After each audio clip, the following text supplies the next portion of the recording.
Hello, hello. How y'all doing today? What's going on, my friends? Welcome back to another live. Day after a game, a couple days till a game, short turnaround. We've got Newcastle upcoming, and of course, we get some timely, interesting, notable Newcastle news. Targets, confirmations, the long promised Newcastle raid that I've been hinting at for some months continues to be prescient over things that are coming out at this point in time. So I'm going to talk about that. That's going to be the main subject for today, is talking about our midfield options, Bruno Guimaraes, some other news that's out there, little things like that. Because certainly this whole midfield situation is becoming very intriguing, and it's always good for United to have lots of options out there in football. And we'll talk about Bruno G, and I will tell you the truth as I understand it about that whole situation, because it's certainly something, but I'm not sure how much how possible it is on the other hand, but definitely worth mentioning. Otherwise, as well, United, obviously, we're up in third, feeling good today ahead of Wednesday's game. Chelsea and Villa are also playing each other on Wednesday, so it's another opportunity to move a good, 7-9 points ahead of Chelsea, or get a gap on Aston Villa. It's a big one, but Newcastle will be a tough game. Anyway, how are you guys doing today? Give me your thoughts. Let me know how you're feeling right now. I want to talk about Carrick a little bit too, and some of the discussions there on the future manager front aspect of things as well. But let me know your thoughts today on everything you've seen so far right now. What do you think? What do you think about these rumors? What do you think about these Newcastle links? What do you think about the midfield options? And what do you think about Carrick and co as well? How are you feeling? I guess one of the things I wanted to ask that we'll discuss a little bit later is, are you guys feeling better or worse about the prospect of Michael Carrick probably becoming our leading candidate from a manager perspective? Are you feeling better or worse than you would have 3 or 4 weeks ago? Are the wins giving you confidence, or are the performances making you doubtful? I want to know what people's thoughts are on all of these things, and then we'll start to talk through all of them in some kind of sequence here. But I'm just curious how people are feeling right now about everything. Fernandes looks like a better buy than Anderson. Of course, Mateus Fernandes at West Ham. He does look good. You think any coaching decisions should be made at the end of the season? Yeah, feel that as well. Still on the fence. Need to see more, because inevitably, I'll tell you what I'm finding a little bit funny. I'll tell you what I'm finding a little bit funny. A lot of people who were giving me a hard time about Amorim are showing some negatives about Carrick right now. And I've seen it from a lot of them, talking about serious concerns about how we play, about these types of things. And all I want to say is 2 things to those people. Number one, it's always been about the squad, not the coach. Calm down on the coach talk. It's not as big a deal either way as you think it is. And number 2, it doesn't feel very good when you're in the minority opinion and popular opinion disagrees with you, and you start complaining about people accusing you of having agendas for your opinions. Doesn't feel good, does it? No, it doesn't. It's really, really funny, because I've seen a bunch of people complaining about how they keep getting accused of having agendas for saying that they have concerns with Carrick. And it's funny, because I agree with some of those concerns. But that's just how it is. If you have a minority opinion in this fan base and in this community, everyone's going to accuse you of an agenda. Everyone's going to accuse you of having some weird reason why you think that way, as if you didn't it's not your own opinion. And you reap what you sow, because you bastards are the people who were doing that for the last few months. You reap what you sow. So I hope you get as much criticism and hate as possible for your critiques of Michael Carrick as you deserve. Okay. Even though you might be right.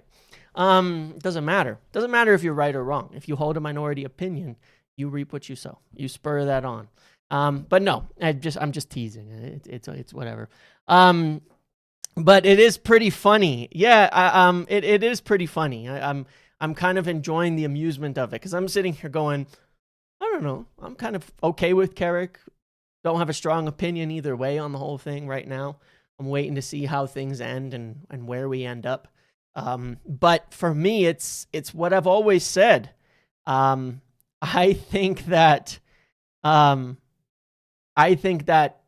personnel we field on the pitch are going to be the biggest factor in anything. I don't really care about the coach altogether that much. If you were to ask me today, what would be my main argument for Michael Carrick, it's not the results.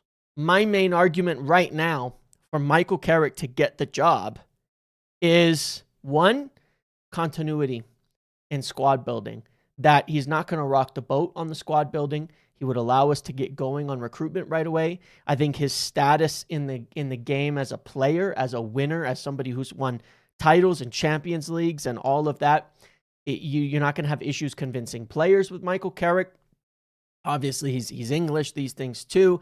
I think that there's so many good things he can do within the structure of the team and the club itself that would ensure that we build a good team, that we build a strong team, that we build a top squad, because that ultimately, that's the biggest thing.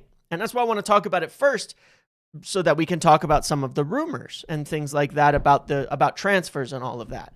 But yeah, we just started. So, that's my feeling. My biggest argument in favor of Michael Carrick right now is just give him another year, because we need to start work on squad building. You go to March 20th to April 11th. There's a 3-week gap there before we play another game of football. We can't go after that run still not knowing who our coach is going to be, how we can start recruiting players, how we can start signing players. Because look at all of the names that we're talking about. It's going to be competitive for all of them. It's going to be difficult to get any of them. It's going to be hard to recruit these people. It's going to be hard to you're going to have to really get ahead of it. Champions League is ultimately very important. And if a manager in Michael Carrick brings us to Champions League, I don't really care whether he's a top coach or not, to be honest. I think that it doesn't matter. The tactics of it are not, for me, the biggest argument anyway. He will help us. I'm confident that with Carrick, if we get Champions League, it'll help us build a top squad. That's what we need to do most of all. Build the best team possible. Get through this midfield rebuild as intended and actually sign these players and get it done. Get us far through our actual rebuild of the team as possible. I think Carrick will do very well on that. One of the reasons Thomas Tuchel was a bit of a conflict was, again, over things like transfers. One of the concerns with other coaches are things like transfers, the demands they have, the power they want, their, how much conflict you have in there over things. Those can be issues. So for me, that's one of the best arguments for Michael Carrick. For number two, it's the stability that he offers as well, right? It's stability. Look at the team right now. He clearly can play a compact, decently pragmatic strategy. Relegated, who would you steal from them? Let's come back to that, because we did discuss that, and that is a funny discussion. We will come back to that, Iraqi. I promise. He's got experience. It's not like he hasn't managed a club, so it's not like he's coming out of nowhere. He's calm. He's composed. I think that spreads through the team. I think that's a big part of what's happening. I think that at the very least, what he has shown is, I don't know what the top end is for Carrick. But at the very least, what he's shown is that with the squad we have now, we can play pragmatic, we can play tight, we can play compact football, and we will still win a lot of games. So I think you bring in someone like Carrick, and again, this isn't a foregone conclusion. Let's see how the next 10 game goes, because I've got some concerns over performance and where it happens. But I think that you add players to that. I don't see why Carrick's team wouldn't be at minimum a regular Champions League team with the squad that we're building. Now, that's not our eventual aim. That's not the top end of what we're trying to accomplish, is to be just a Champions League team. But it gives you a base to build off of, right? It gives you a foundation to build off of results-wise. I don't think we're even doing anything particularly different tactically to what we were doing before. It's not that different. There are a few red flags. The genuine red flag, and the only one that I think is really out there right now, is why we keep starting games worse. I think that's actually, it's strange, and I do worry a little bit about that, why that's happening now. I don't want to see discipline dropped out. I don't want to see some of the hard, management that we've done in the past dropped out. I think that this team needs that. And we still have a few players that need that. I don't think we can be letting players get away with lacking in energy, lacking in intensity, and going back to playing a bit lazy, because some of them have to start games. That's the only actual concern I have so far, that I don't know if it's tied to Carrick, but I have my concerns when I see reports about how everybody's so happy now that we're, taking days off and we're doing this and that. And I'm watching them show up to games going, put the training back on the schedule. Stop taking days off.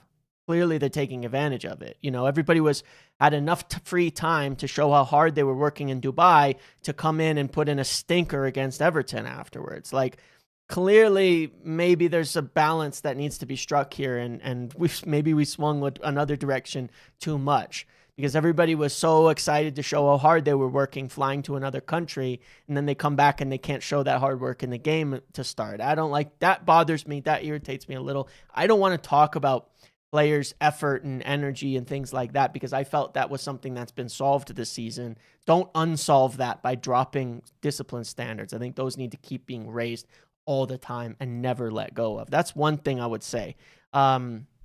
Certainly, is to think about. But kind of besides that, that's about it. Other than that, it's to me, it's like there's a good balance in it. There's a good balance in what we're doing with Carrick right now. And I don't know what it is at the top level, but I'm good with it, because again, I will say, number one, let's build a top squad. Let's build a very good squad. Let's make sure we're finished, because we're not finished. We're not finished. Our midfield's bad. Our midfield is bad, okay? After all the hype from the first couple of games when we played against City and Arsenal, where they gave us space, where we could play on the run, where we could do things like that, it's cratered since then in terms of performance, in that front. It's as bad as it's ever been, the midfield. It's still an issue. It's being propped up very well by top defending from the back and from the goalkeeper, and that we're getting the goals up front to suffice it, and we're playing a bit more compact than before. That's all good. But we've got a lot to still fix in the squad. The midfield, we've definitely got to fix. We've got wingers. This discussion over a winger versus a fullback, I want to talk to you guys and ask you about that.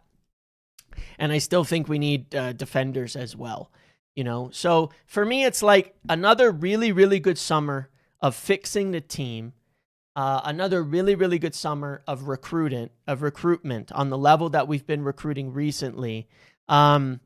Another really good summer of building in Champions League, increasing the athletic levels, increasing the physical levels, increasing things like that, getting at least 4 to 5 very, very good players in, and maybe even a couple more from a depth standpoint, is the most important thing. And I am worried if we wait too long, that can't happen. The other valid argument, I think, in Carrick's favor here, and you could say this isn't the right argument, but the other valid argument is that who the hell is out there that is this like a sure thing? Who is out there that's a sure thing in terms of, who's the sure thing from a coach perspective? That's like, they're going to be tactically brilliant, manage the Premier League well, know how to deal with the pressure, know how to deal with a big club. Who is it? Who's out there? I watched Nagelsmann, and I think tactically he's obviously a good player, but a good player, good coach. Tactically, he might well be tops. But then I read his comments, and I think about, the impression that I've gotten that he's a bit of a strange guy. Did you guys see his comments yesterday? He's talking about his own players in a very weird way. Underlying numbers, XG, XGAR, etc., have been excellent last 2 games. They weren't. Against Everton, they were quite poor, the underlying numbers here. I mean, I'll show you that. The underlying numbers against Everton were poor. Against Palace, they were better post-red card. Not before that. Prior to the red card, United were, if you look at the first half, United were dreadful by the stats. But they weren't. The numbers on XG, almost all of it came penalty and post-red card. Before it, we had like 0.5 or 0.6. We got like 1.5 to 2 from the red card penalty and onwards. And that's not to say we didn't deserve the penalty or the red card, but the start of that game was terrible. It was very, very bad. It was not very good. So like, for example, there's this, if you want to look at just some numbers on the Everton game, we lost the ball 35 times in the buildup. They didn't manage to get a single shot. We had 42% possession in the second half. We scored on the break. It was not a good performance. It was bad. Like this, you can look into the stats and further, but it was a bad performance. It was quite a bad performance. One of the worst performances we've seen. We were terrible in a lot of respects there. So, there's a lot you can look at on that, but no, the Everton stats were really, really bad. I get by the end of it, we created a golden opportunity that had a high chance that we've scored, and we did well defending. That's what we're doing very well. We're defending really, really well, and that's what's keeping us in every game. But we're not playing well. I mean, you just have to watch the games to see it. We're not playing particularly well. We've had a really, really bad. I mean, we were not good in these last couple of games. The Palace game, we grew as we came on and into it. And certainly by the time we got that penalty, you feel we're going to go on and win that game for sure. But these were not good games. Like these were not good performances where I'm going, yep, that's what we're looking for the future. That's where we want to go. But yeah, Nagelsmann the other day is talking about Stack and he's like insulting him. It's just weird. It doesn't even matter if it's not true or it is true. Nagelsmann is a strange guy, and I feel like you're gonna get, you're gonna get from him similar these kind of issues that you're getting, against like. I feel like you're gonna get these issues like that you had with Amorim that people didn't like. Comments about players. He's so like tricky in terms of his. He says weird things and just does weird things, and I just have a feeling it's going to be a problem. That's just the impression that I get. Like, there's going to be players that are going to be problematic. It's sort of Ten Hag-esque more than it is Amorim, the way that he speaks. And I just feel you're going to end up with issues with players, issues with media, issues with things like that, all of that. And I just feel that that's going to be it's just weird. I don't know, man. I have serious doubts about Nagelsmann, and it's hard to put your finger on it, but there's just something very odd about the guy, and something that doesn't feel like it fits United with him. And I don't know how to explain it. It's just like, it when you see it, and for me, it's just feels that way. I don't know, man. There's something off about it. I think that it's just weird. He's just weird. So, that's that aspect. So I think there's a lot of good arguments to keep Michael Carrick at this point in time. I think there's a lot. Maybe until we buy world-class midfielders, we can't play better and be solid at the back. Yeah, but I agree. That's the point I was making at the beginning of this. That's the exact point I've been making the entire season. That's why I'm not criticizing Carrick. That's why I'm looking at it. I'm like, that's why I was making a joke about the beginning about a lot of, whatever, tactical peoples and all that giving me a hard time about Amram earlier on in the season, I said it was personnel then. Is my biggest complaint about what we were doing was personnel. And I look at Carrick now and I'm seeing a lot of those people criticizing Carrick's tactics a lot and really digging in on it. And I'm going, what do you expect? We can't do better. You're only fooling yourself because you had to hype up, the players that we have to too large of a degree. Like that Casemiro Manu is some perfect midfield that's going to work. It's not. It's a very mediocre midfield in out of possession ways that has so many issues. We can't play. There's only a certain way we can play. It's limited. It doesn't mean we can't win, and it doesn't mean they don't have amazing qualities. But if you went so far as to hype up players too far and claim it was all perfect and they're the best in the world and that, everything's great in every single position, well, then you're going to have to now say it's the manager's fault again that we can't play great football. It's not. It's always been a personnel problem for the majority of the issue. We are limited in what we can do by the traits, by the pluses and minuses. Carrick is doing the best I think we can with the players at his disposal. I just don't think we can play better football. We cannot become a high-pressing team that's dominant in games.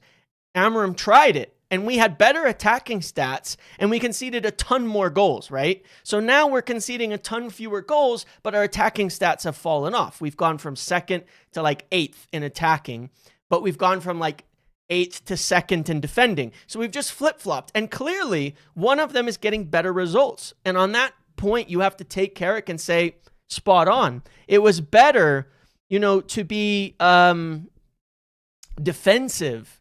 It's better to be defending and all of that. You know what I mean? It's better to be a good defensive team that isn't conceding goals every week and keeping you in it, because we've got Cunha, Mbumo, and Šeško who can go win it for you. And I showed by the numbers, Šeško's goals have been worth 10 points under Carrick so far. 10 out of 19 have been Šeško winners. 3 out of 19 have been Cunha, and the other 6 are Mbumo winners. So you look at it and go, what have we done? Carrick's just said, fine, we can't be a pressing team. We can't be an attacking team. We can't be a dominant team. We're going to sit in defensively a bit more, be a bit more compact, and we're going to let our goal scorers win us games of football. And that's what they're doing, and it's working. And I think that is all we can ask for out of this team. Because to be dominant, we need better midfielders, faster midfielders, and we need better defenders and fullbacks as well.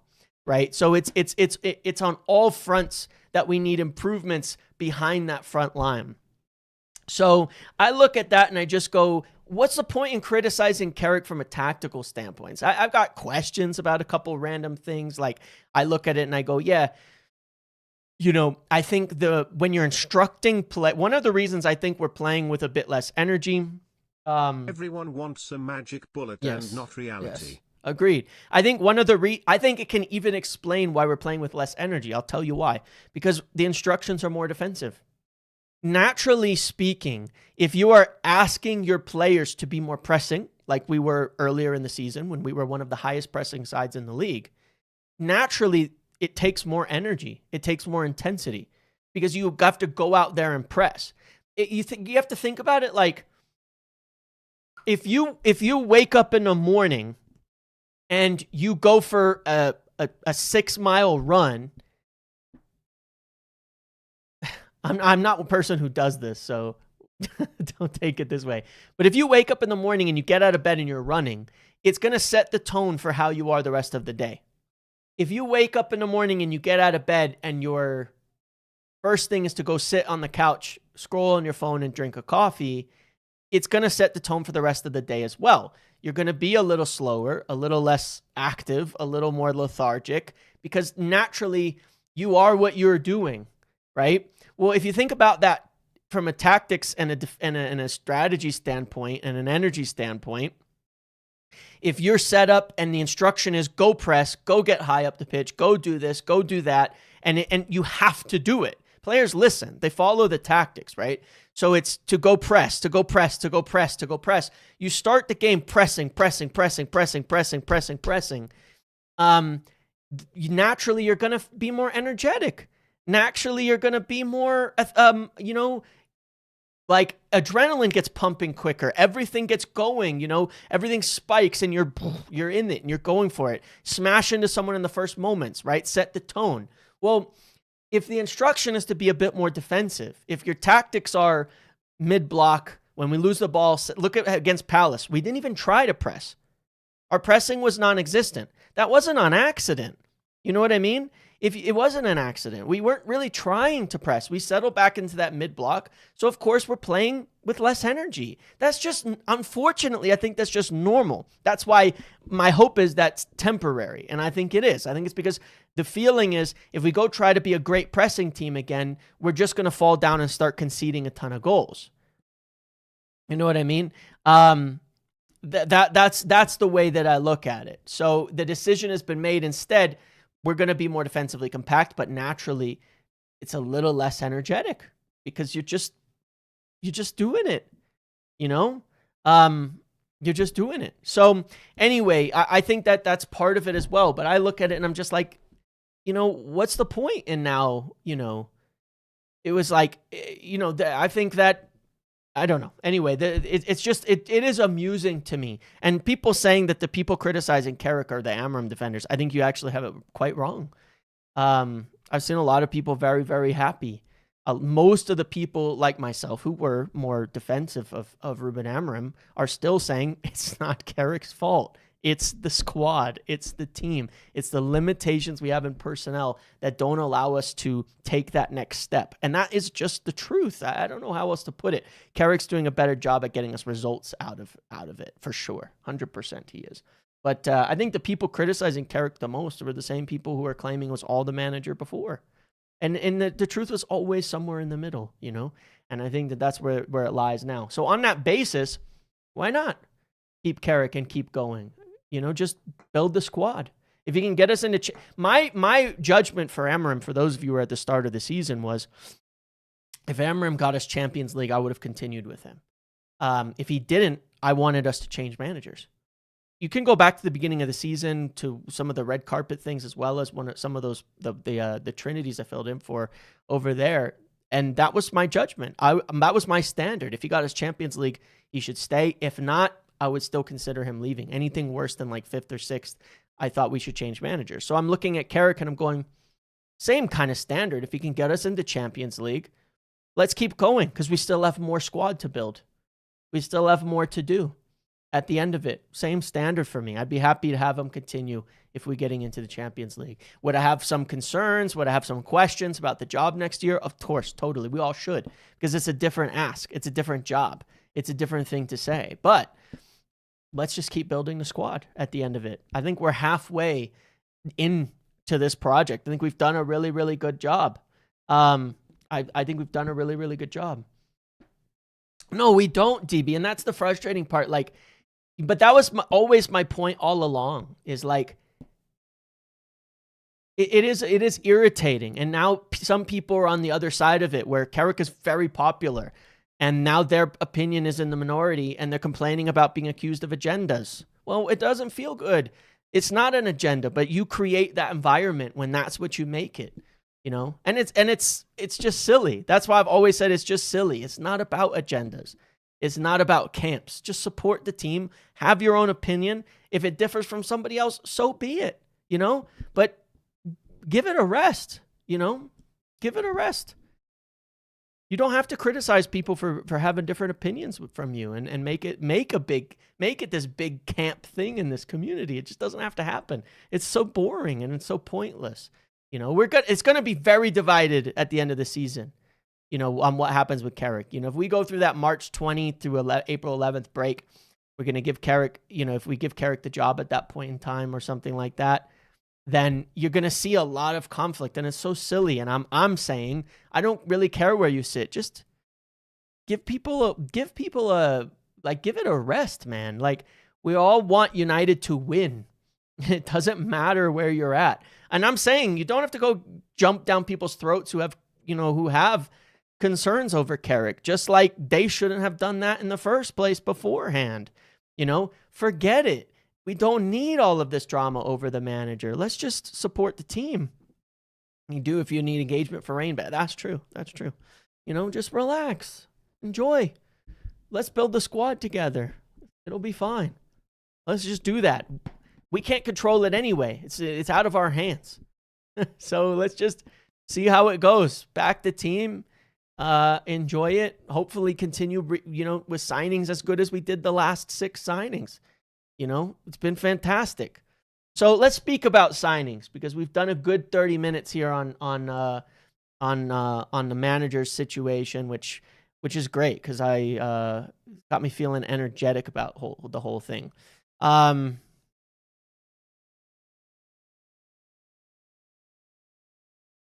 So yes, so some people were saying in there, for what it's worth, that hold on one moment. All right.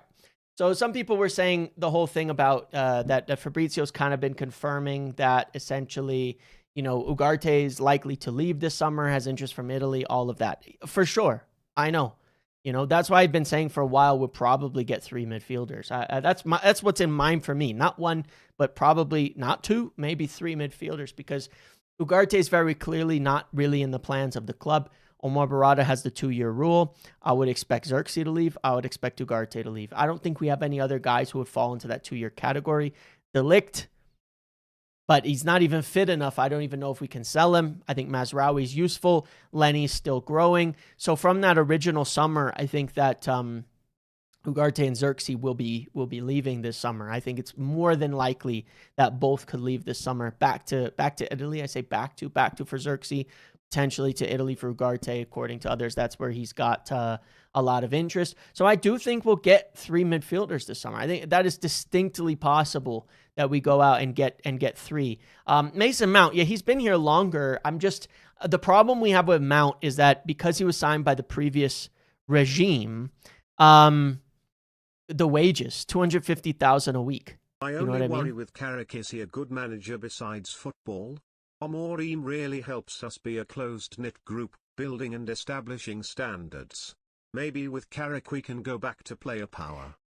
I get that. And like I said, in terms of things like the days off and the discipline, I hope we don't drop the standards on that. And we keep the levels very, very high on the strictness of everything, right? That's what I hope. So I get that because I think that was one of the things we've been doing well recently and need to keep that up. Keep those standards really, really high. But that also comes from above. But yeah, one of the issues with Mount is he's on these big wages.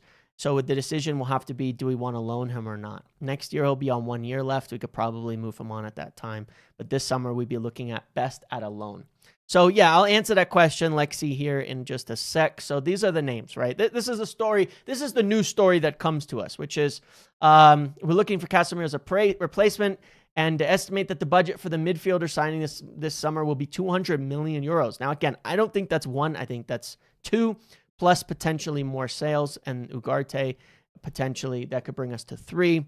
So Ido Burgos claims 3 names at the top of United's list: Bruno Guimaraes, Sandro Tonali, and Elliot Anderson. Says Adam Wharton and João Gomez are the alternatives. Now, if you take a look at this, every one of those players is on my list that I made a couple weeks ago on that video. And I have Bruno Guimaraes either in the yellow or the red, right? But we have Tonali and Anderson. We know our top targets. Wharton, the concern with him is, of course, his fit within the team.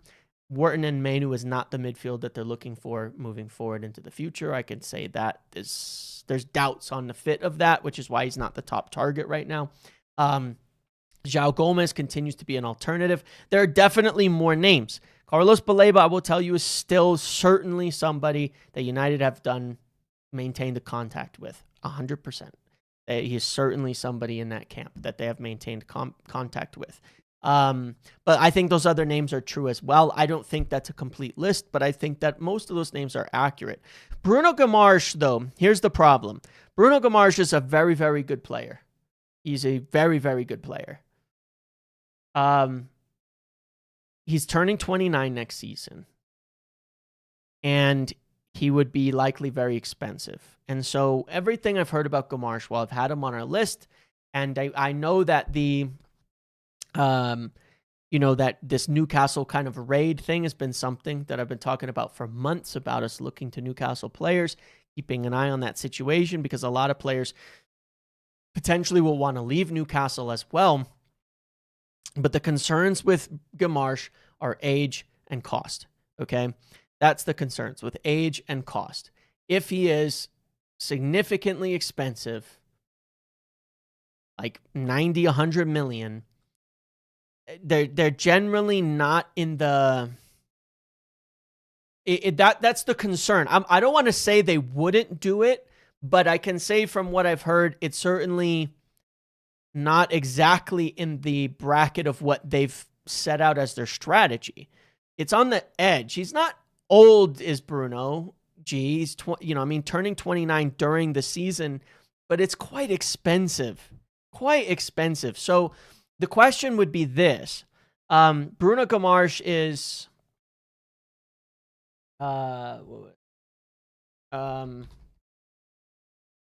he's been in talks with a contract extension that have stalled. The thing about it is he's only got 2 seasons left. So the question then becomes, could Bruno Guimaraes be gotten for cheaper? Because if he doesn't sign an extension with Newcastle, then he'll leave for much cheaper next summer. Much cheaper next summer when he has a year left. He may look to force his way out. He may look to push out of the club. I would suspect that that's some of the reasons his name was in this rumor, which links a few Brazilians. I get some suspicion that it's being pushed that way, but I do think this is going to be one, from what I've heard, that is just going to turn out to be too difficult to accomplish in terms of cost and things like that. Maybe he's even negotiating a better contract. Now, I don't necessarily think that's the case, because I know for certainly that there are players at Newcastle who are very concerned about the direction that they're going, about them heading for no European football, about some of the difficulties in that respect, some of the uncertainties. So I don't think it's just a ploy for a new contract. That I don't think, because I do think there's a number of Newcastle players that are looking for a way out. And that a lot of clubs are keeping an eye on them and have been in touch with their agents for that reason. But I do believe that Bruno Guimaraes is going to be too tough. I will say this, though. If Bruno Fernandes were to leave, I think Bruno Guimaraes makes a better replacement. Because it's not a 10. I'm not talking about you're replacing in a like for like. But if our Bruno were to leave, which I don't think will happen if we get into Champions League, I would give it a minority chance for him to leave if we're getting into Champions League, then I think Bruno Guimaraes makes a better replacement, and maybe you're looking for someone a bit more experienced in that sense to lead there, because he's a bit more creative. He's a bit more of a forward-thinking midfielder in that respect. So I would say that maybe they made stretch a little if Fernandes were to leave, but I don't really see that happening if we're on track for Champions League. I think he'll be likely to stay. I think he's more likely to stay if we're getting Champions League now. I don't know what I think that Fabrizio was saying that that was it'll most likely be Saudi and such that are coming back in for him. And all of that. I don't think he'll leave for Saudi if we're in Champions League. So, yeah, I don't think that that'll be the issue.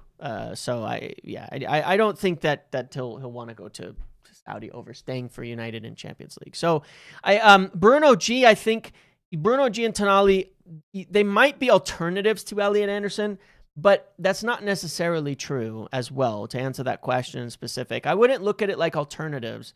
I would look at it the way that you have to think here about, like, the way we're viewing transfers now. We're not saying, because we don't want one. If we wanted one midfielder alone, and we're like, boom, we just need to get one best midfielder we can get, they might be alternatives. We want more than one. So it's like, what is the best possible unit of midfielders that we could sign, kind of regardless with the budget that we can stretch? How far do we get for it? And then we probably have a more like, in our A bracket, you've got Anderson, you've got Tonali, you've got Bruno G. Maybe you might as well have Pablo Barrios. I've mentioned that's probably not impossible to happen, but he's certainly been looked at by a few clubs, so maybe he's in that bracket too. Not going to happen, but I'm just talking about where you're at. And then you may still even have Baleba in there, and people may not believe that. And look, I've got my reasons to say what I'm saying, and I'm not saying it's guaranteed. It's just there's reasons that I could understand why they might think it still could work out and be an exceptional deal for United, and potentially even at a bargain price. But we'll see. Let's just watch how that plays out. And for me, I'm just looking at it like I got a little bit of faith in them on this. When I look at the signings that they've made, let's have a little bit of faith that if whatever decision that they make, that they'll probably get it right in the end, because the hit rate, success rate that they've had right now is really good. It's really exceptional. And that's it. So, but look, I make a slight comparison with Baleba to something like Kobbie Mainoo's situation to a degree, right?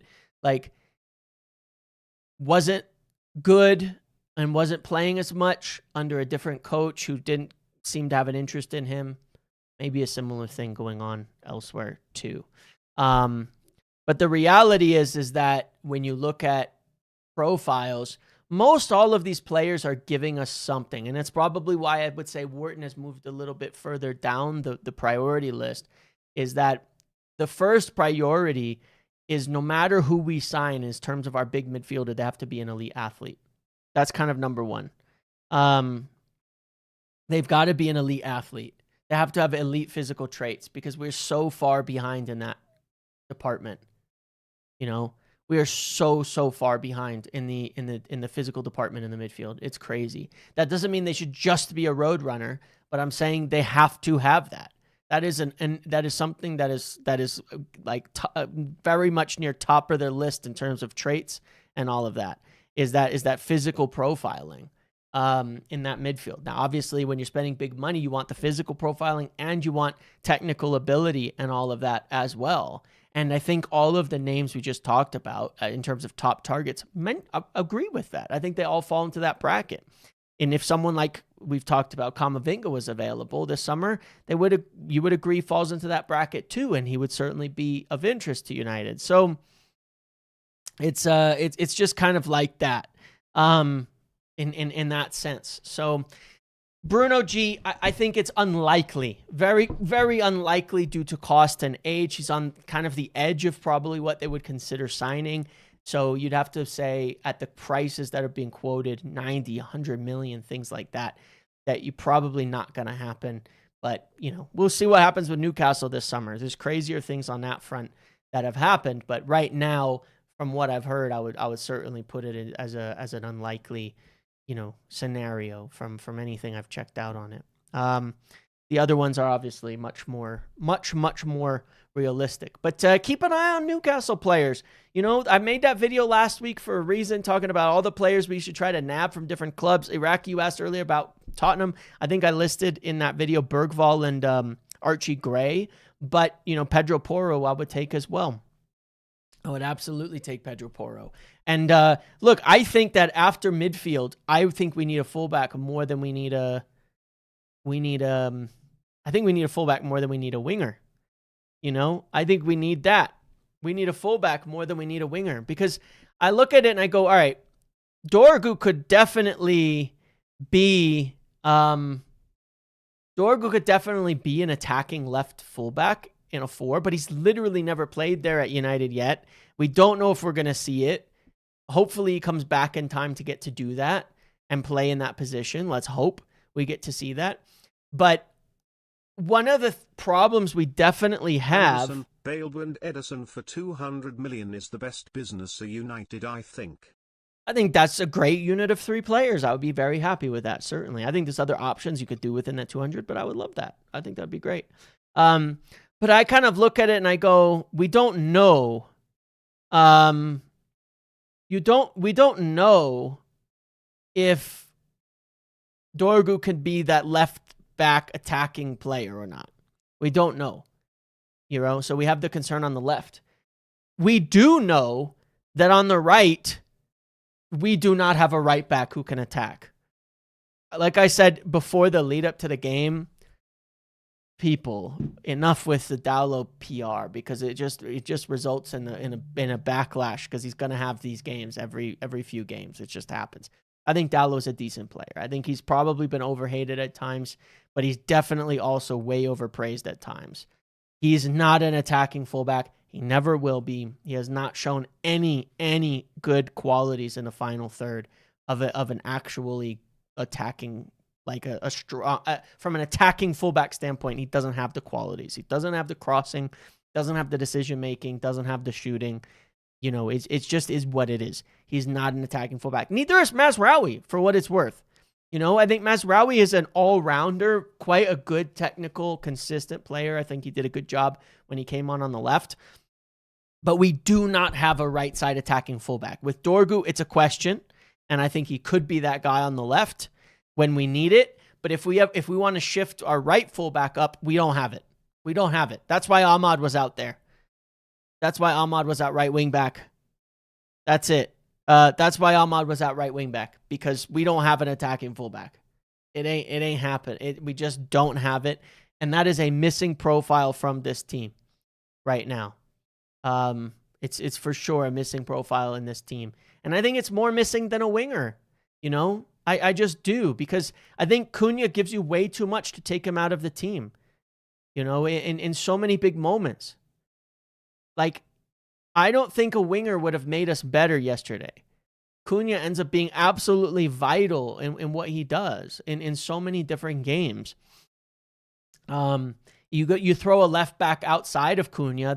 That's all you need. Let's not like take Cunha out of the game here. Cunha is a top player. He is an inside left forward. That's what he is. You can't play him with a winger. You got to play him with an attacking fullback. Well, let's focus on playing into Cunha's strengths here. We've got a really, really, really good player in Cunha. Let's play to his strengths, not go and look to some random winger, for a big cost. We've got wingers that could come through the academy and elsewhere. Let's not go spend a bunch. Diomande, someone was asking about this, reports Liverpool's potential top target, Liverpool family fan, apparently 80 million plus. I think that would be a disastrous squad building effort to blow that kind of money in that direction so that we can bench Cunha. Why? I think that's such a laterally strange move to me. It makes absolutely no sense. I get we lack winger profiles on the left side. I get that. But it's just it's strange. Let Mbumo, Šeško, and Cunha, let's build with that. We just spent 200-something million on those guys, and they're very good. Let's see if we have an attacking fullback that can bomb down that side, and I'd rather spend the money elsewhere. For me, 3 midfielders and a couple defenders would be more important than touching the front line. It would be way more important than touching the front line. And if you want to go to the front line, replace Xerxes with a backup striker. I could not care less about the wings right now. We have wingers. Ahmad's a winger. Mbumo's a winger. They're good in clean air. Cunha is an inside forward. Get an attacking fullback so we have the balance out on that side. Old Shaw next to Cunha on that side would have been crazy. It would have been like the repeat of the Shaw-Rashford dynamic we had. Let's do that. Let's just do that again. We bought Cunha. Let's get him. Let's make sure we have a fullback on the left who can attack. Maybe it's Dorgu. But I'd much rather spend after the midfield on defenders, because I think in the defense, we've got weaknesses. We've got so many weaknesses in the defense. We have a lot of okay players in the defense. We do not have that. We've got much better players up front than we do in the back. That's my opinion. So that's where I'm at. I like wingers. I like having different profiles in the squad and all of that. And I'm not allergic to depth either. But I do think that, Šeško, Ahmad, and Bumo, Cunha, and even Mount, and then you've got young players in JJ Gabriel, Lacey, and all that coming through is more than enough right there. If anything, I'd be replacing Xerxes with a backup 9. Some just older box hold-up player, poacher type. If Dorgu could do that left back job, that would be great for us. That would be huge. And Dorgu could play left wing too, Dorgu could play left wing too. So what the hell? Dorgu could play left wing too. We've got so many options there. But at the back, who's our top of the left back, 2 center backs, and right back? Who's good enough? Give me one name right now that's good enough in those 4 positions to win titles with. Give me one. I don't think we have any. If we sign the midfield, I think we'll have them. In the forward line, I think we'll have them. And I think Lamans is good enough as a goalkeeper. I don't think we have anyone that's good enough to be a title-winning defender in that back line. I think we have good, not great players, and we need at least a couple of top players in there to fix things up. Maybe Dorgu could develop, though, into a great player, but that would be one. We know Dallow's not. We know Mazraoui isn't. We know that the other options we have are flawed. Yoro is not yet. Maguire might be the closest. He's probably the best box defender in the league, but as we know when we push it up to the high line, the trouble that could cause. Maybe we could get away with it if we sign a good partner, then I think it's like we're still going to have to sign or have a top player to cover up some of the weaknesses of some of our best players, But yeah, all of that. You think Martinez is good enough to win a league? I don't think he can stay fit enough to be a good enough player to win a league is the issue. But look, I think with both Lissandro and Harry, you could make a case for them, but not together. You could make a case for them with the exact right partner, which might, by the way, be Rafael Varane, like prime Varane. You know what I mean? That's the type of player that I would say is what you need for either of them. That would be like a perfect player, right? We don't have that. So that's what I'm looking at on that front is I'm saying we need at least one, because then, it gives us a better balance across the positions that we've already got. That's my thoughts on all of that. I don't know what you guys think, but that's where I'm at on it. So yeah. So anyway, this was the story that we had. Now I want to give you something interesting. This story from PJ Berger says that, which is a very good source for Dortmund, by the way. It says City have set their sights on Borussia Dortmund's Felix Nemcha, closely monitoring develops and already contacting 25-year-old representatives. Nemcha's open to a move. Now, of course, he's a former City player, is he not? City Academy player. If they're going for Nemcha, surely it's not Elliot Anderson? Now, maybe that news is fake. Maybe they're just looking at alternatives. Maybe it's nothing. But that feels like an Anderson alternative to me. For City. For City, guys. Not for us. For City. That feels like a City alternative. It feels like an Anderson alternative in the way that he plays and where he plays. It would be strange for them to sign Nemcha and Anderson together. Personally, I would say that, but you never know with City. They might just sign like 8 players and drop them. But it's just interesting to see links from from City to potential like alternatives. Oh, something about it's interesting. Here's a midfield I would like.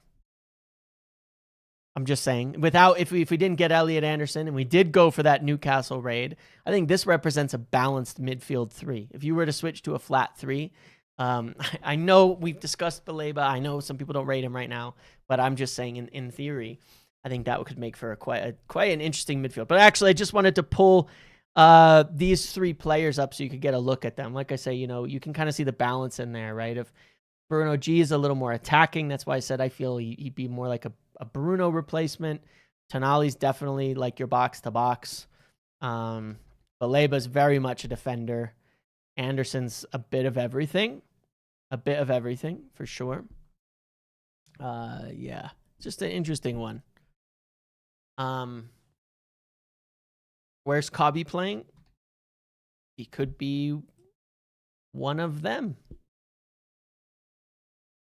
You know, he's not a defender, that's for sure. He's more of a box-to-box-ish attacking 8, so rotating with Tonali or Bruno Guimaraes or something like that, that's fine. We've got to have options. But just giving you an example of the profiles of players, we definitely need one of these. Anderson or Baleba, because we need a defender in this team. You know what I'm saying? Like, here's what I'm trying to point out with this, by the way, just so you can see it from a perspective. We need somebody who defends. That's for sure. So we're gonna go for multiple, but we need someone who defends. This, by the way, would be a cool balanced team as well, in my opinion. But we need a defender. We need somebody who does top work defensively. Kamavinga is also extremely well-rounded for what it's worth, but different leagues and all of that. We need a defender. That's also why I like João Gomez. Take a look at him.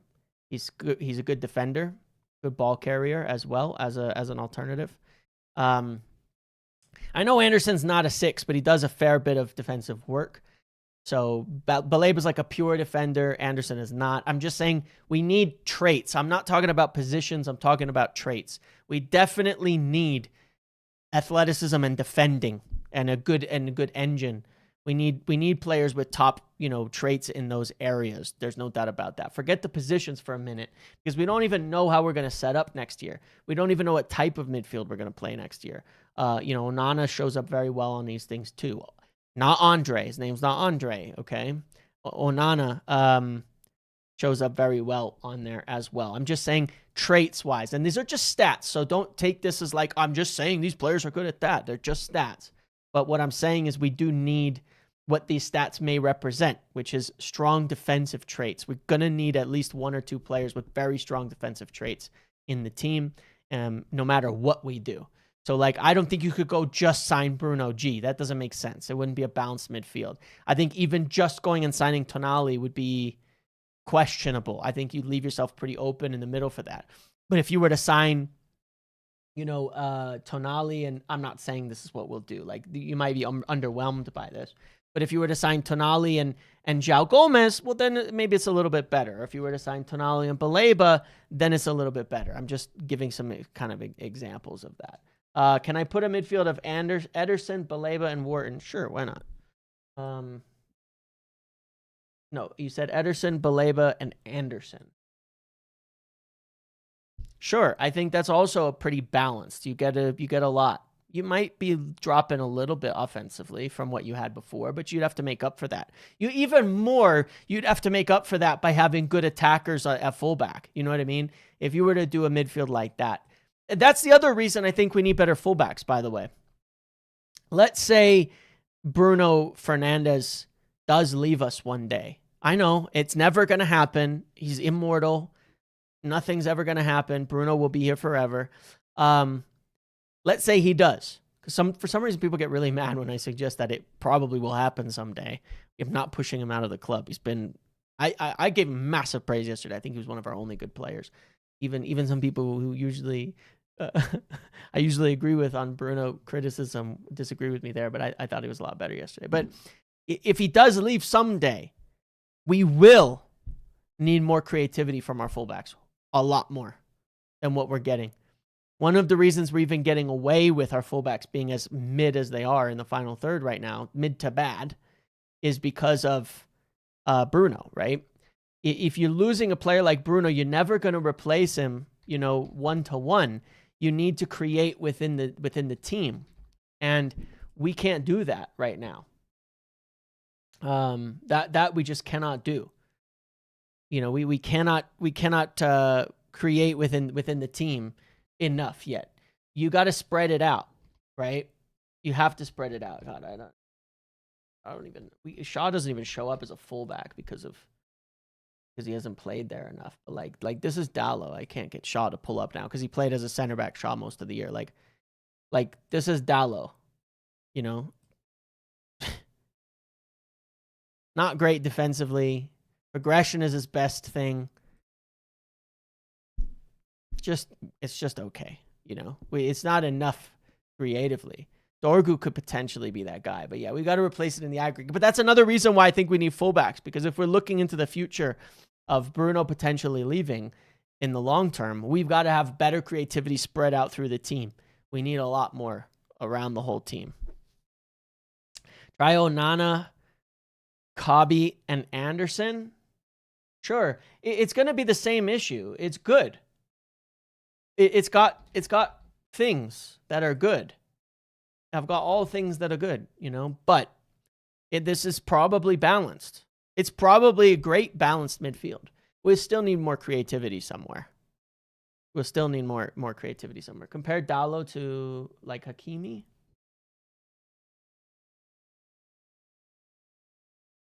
I mean, Hakimi's stats look like Dookie. I don't know how to read into that. There, maybe that's just because he's been injured this season, right? There's Hakimi last year. Or like what? We could go Nuno Mendes. Has he been injured this season? There you go. Another one, right? Yeah. That's top fullbacks right there. That's what a top fullback looks like. What does Lewis Hall look like?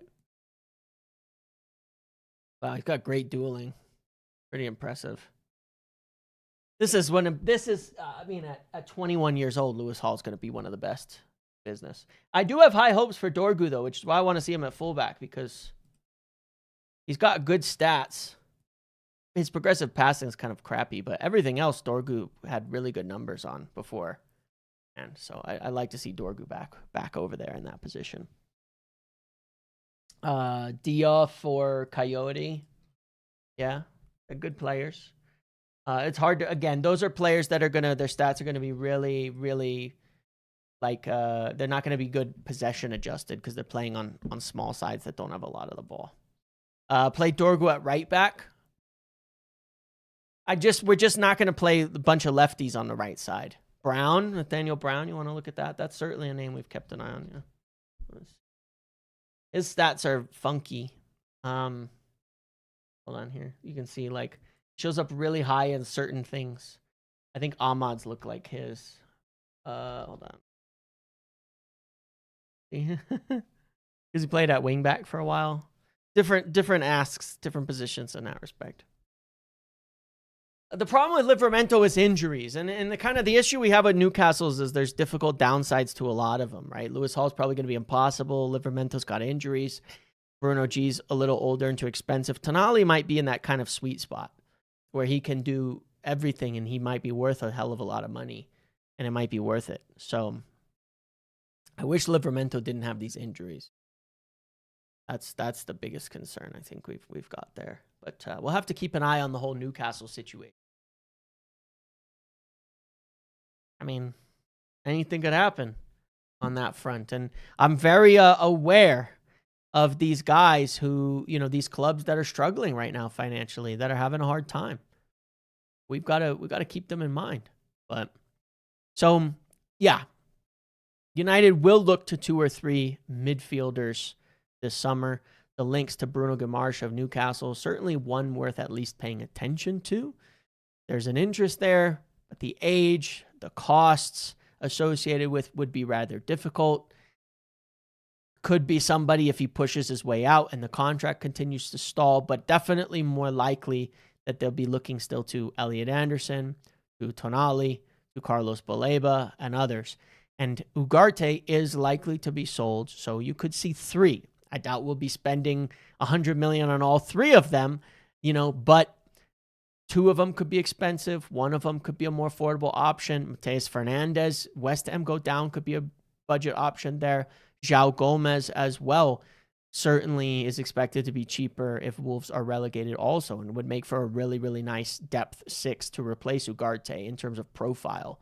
So a lot of good options there, but Newcastle situation is one to watch. They miss out on Europe financially. You never know what can happen. Players pushing to leave, hidden clauses, secret break things, all of that. We will watch with interest in case there's an opportunity to swoop in and steal something from them. So that's where I'm at. Okay, let's see. Tomorrow we'll be doing pre-match shit again because it's match day already. Buwadi could be another good option there as well. Buwadi could be a good option there as well. Is the Prem money bubble about to burst? No. It's actually going fine for some of the clubs that are successful. The thing here is that Champions League money is interesting because Champions League money is bigger than ever. So I think a lot of clubs over-invested and over-leveraged themselves in the chase for Europe. Because not just Champions League, but Europe too, because there's more games and stuff. I think some teams over-leveraged themselves in that pursuit of it and didn't do as good a job as they could have. So now, like, you look at Chelsea, you look at Villa, you look at Newcastle. Any of them miss out on Champions League or Europe as a whole, and they're vastly over-leveraged. And I think it's going to be a problem for them. I think it's going to be a serious problem for them. So that's the main issue that's going. Tottenham as well. They are certainly not a club that is leveraged to be outside of Europe in the amount that they are. They're supposed to stay in Europe, It's like us. If we hadn't done what we did and got the 300 million in,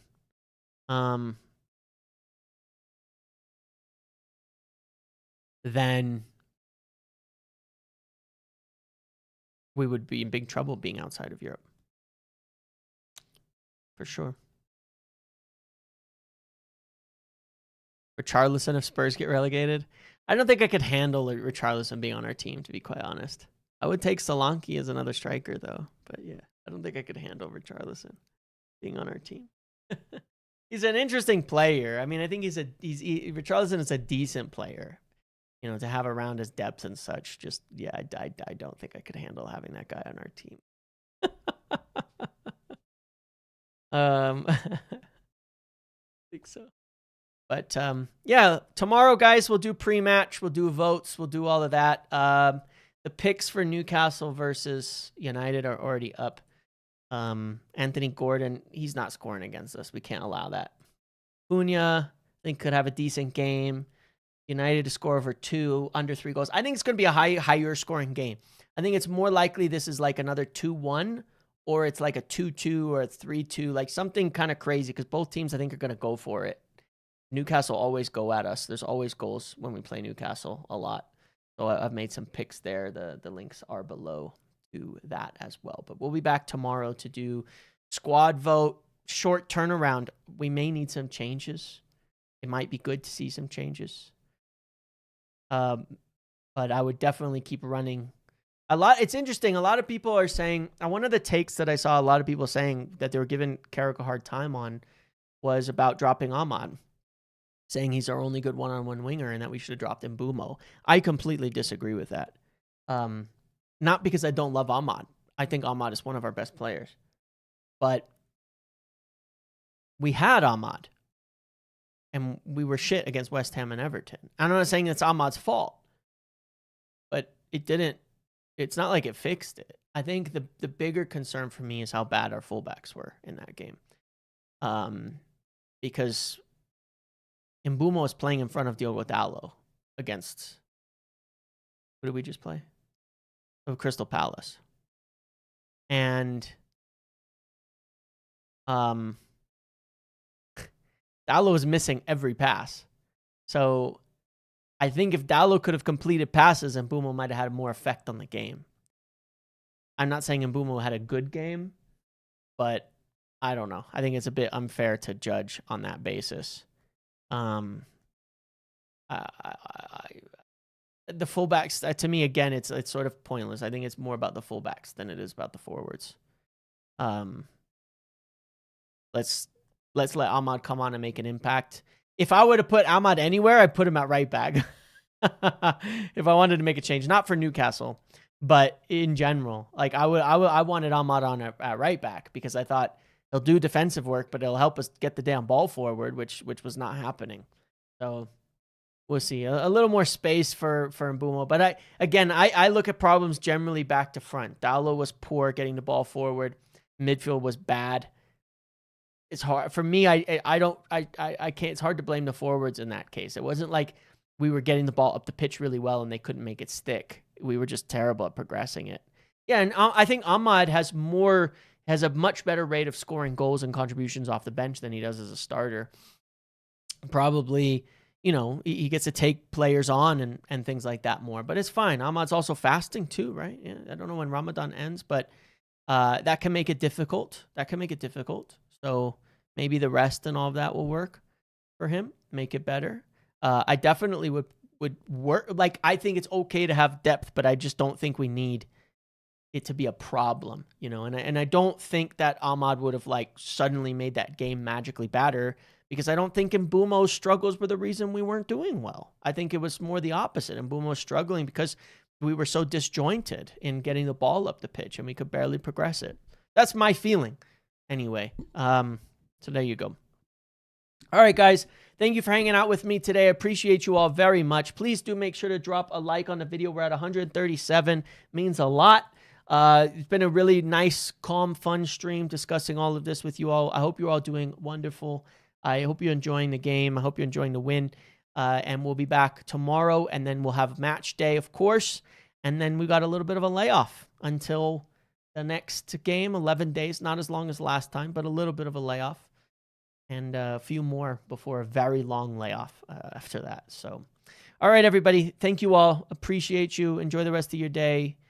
And I will catch you all on the flippity flop. Bye.